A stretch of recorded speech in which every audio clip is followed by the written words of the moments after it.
We often look to the past to understand ourselves. Tonight, we turn our attention to the year 1882 and the solemn story of Lord Frederick Cavendish. It's a case that reminds us that behind historical records are real people whose lives were irrevocably changed by the events that transpired. This is their story, as best as it can be told.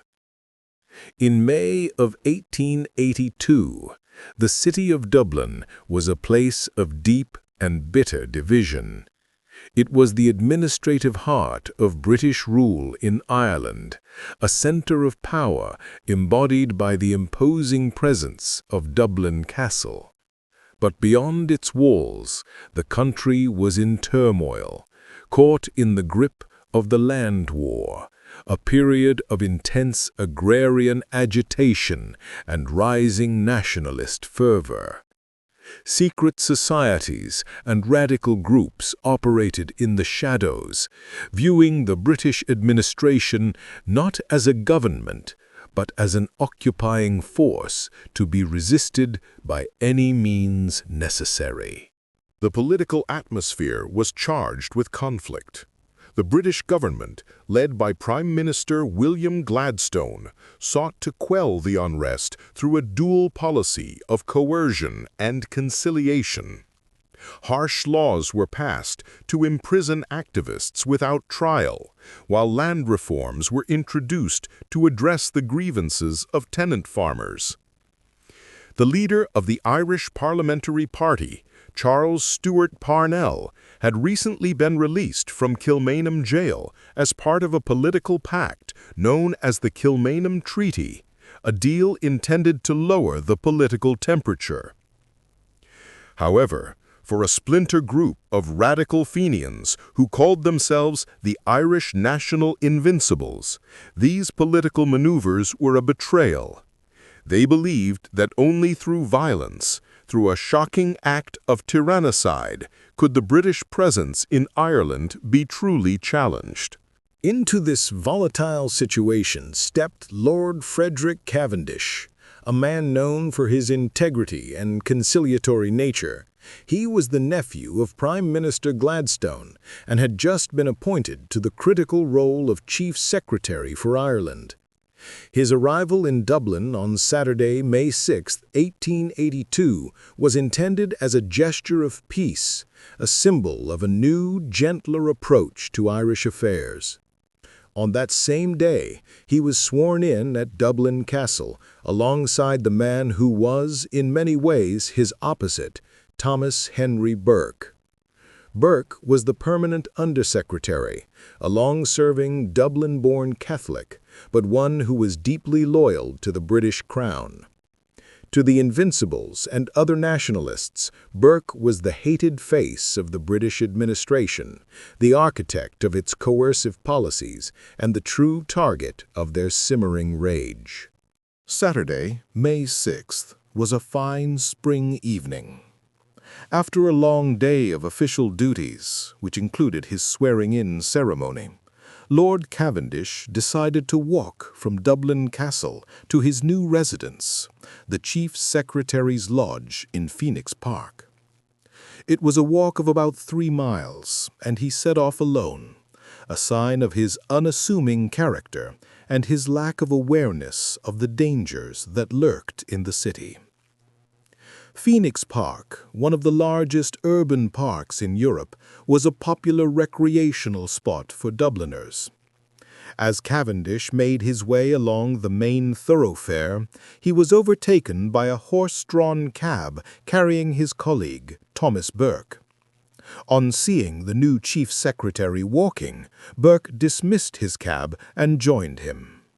The two men, the symbol of a new era and the embodiment of the old guard, continued their walk together, unaware they were being watched. The Invincibles had been stalking Thomas Burke for weeks, waiting for an opportunity to strike. The unexpected presence of Lord Cavendish was an unforeseen complication, but it would not deter them.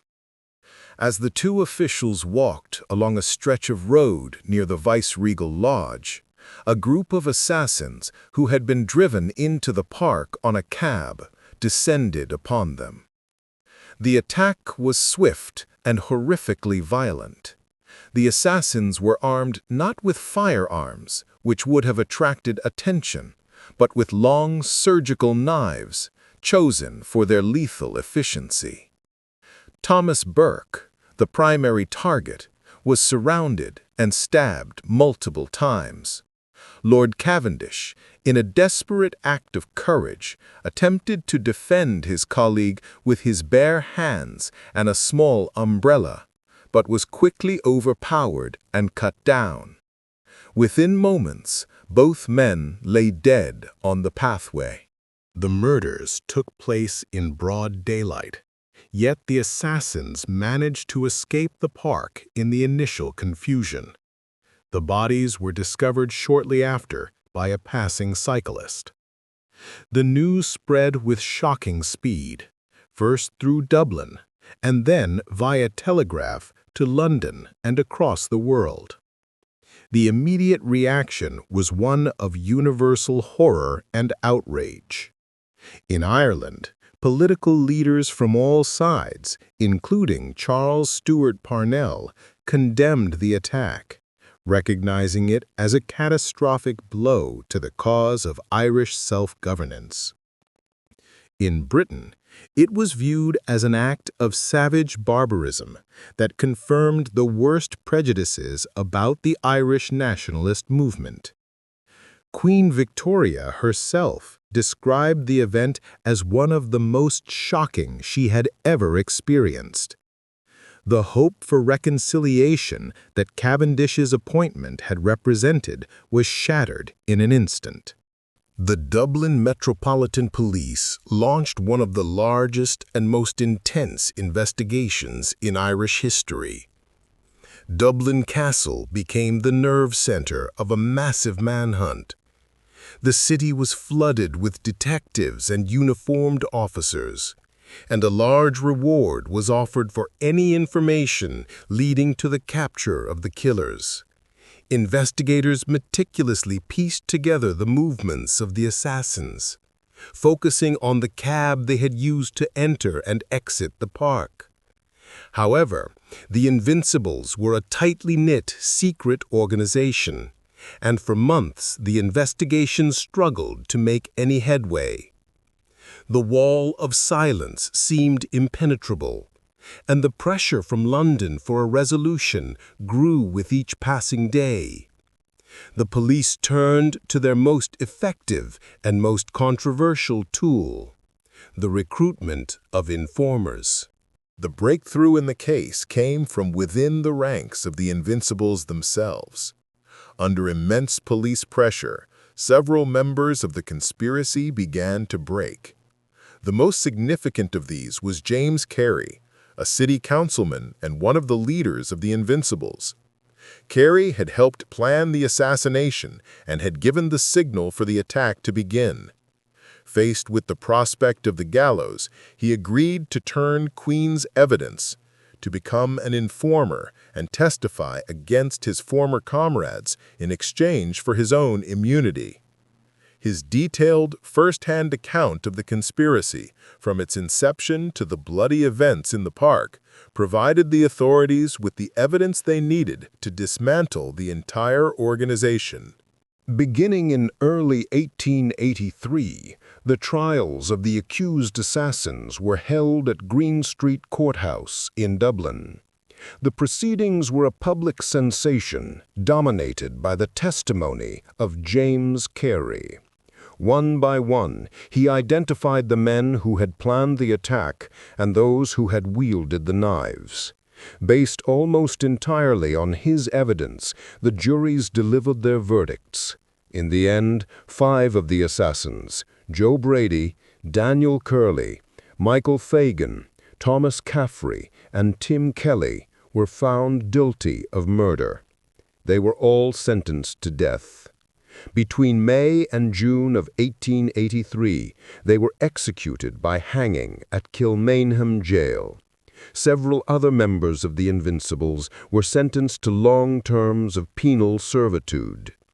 The state had successfully avenged the murders of Cavendish and Burke. The aftermath of the Phoenix Park murders was far-reaching. The informer, James Carey, was secretly given passage to South Africa to start a new life under an assumed name. However, he was recognized on board the ship by a fellow passenger, an Irish nationalist named Patrick O'Donnell, who shot and killed him out of revenge. O'Donnell himself was later captured and executed for the act. Politically, the murders were a disaster for Ireland. They led to the passing of even harsher coercion laws and destroyed the fragile trust that had been building between Gladstone's government and Parnell's party. The cause of peaceful negotiation for Irish Home Rule was set back by years, and the memory of that bloody evening in Phoenix Park left a deep and lasting scar on the history of Anglo-Irish relations. Thank you for spending this time with us. Reflecting on these past events is a way of remembering the individuals involved and the impact their stories had on their communities. If you have any thoughts on today's case, we invite you to share them respectfully in the comments below. We hope you will join us again for our next true crime case.